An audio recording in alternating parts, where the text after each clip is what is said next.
What's up? This is Tim from Clutch, and you are watching Pure Grain Audio. The United States of America. I would say because people drink a lot more and they can handle a lot less alcohol over here. I think there's a lot of people that come to our shows that shouldn't be doing any kind of Olympic drinking, but do anyway. So, USA, most extreme fans, good job. Most horrible airport experience. Opening up a guitar case and finding a broken guitar, which has happened several times during Clutch's career, during Clutch's flights, with various airlines. So, you know, I could deal with the hassle of the airport, I could deal with the crowds, I could deal with waiting around for hours and delayed flights, but having a broken guitar at the end of that is just such a bummer.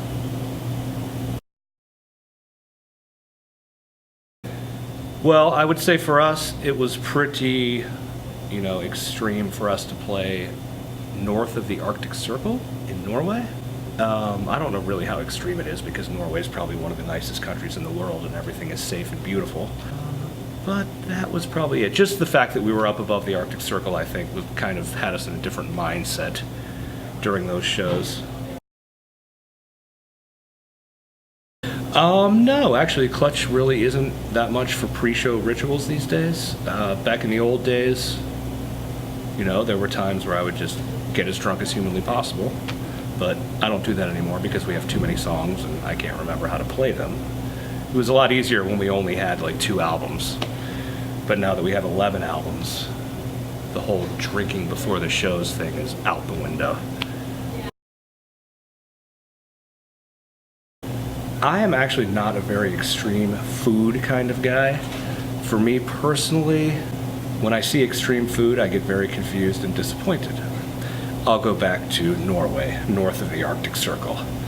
One of the days, we were actually given what I thought was the most amazing meat that I had ever had in my life. And I ate so much of it. I was like so happy, loved every second of it. And then I found out it was reindeer, and for some reason, that made me really sick to my stomach, and I was nauseous the rest of the day. Luckily, I didn't throw up. And then the next show, they had whale in catering. And I don't know. I don't know about eating whales. That's kind of, I don't know, it's pretty close to eating humans, if you ask me.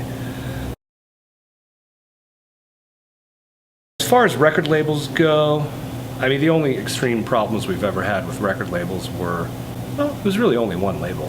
Just didn't pay us. They never, came through on their promises of being equal partners in the label. And that's why we are independent now. As far as back in the old major label days, everything was surprisingly mellow, The labels really didn't try to change our music or make us dress differently and act differently like they do with a lot of the other bands. But they did just want us to put songs in, more normal arrangements, which is natural for us because that is what we like.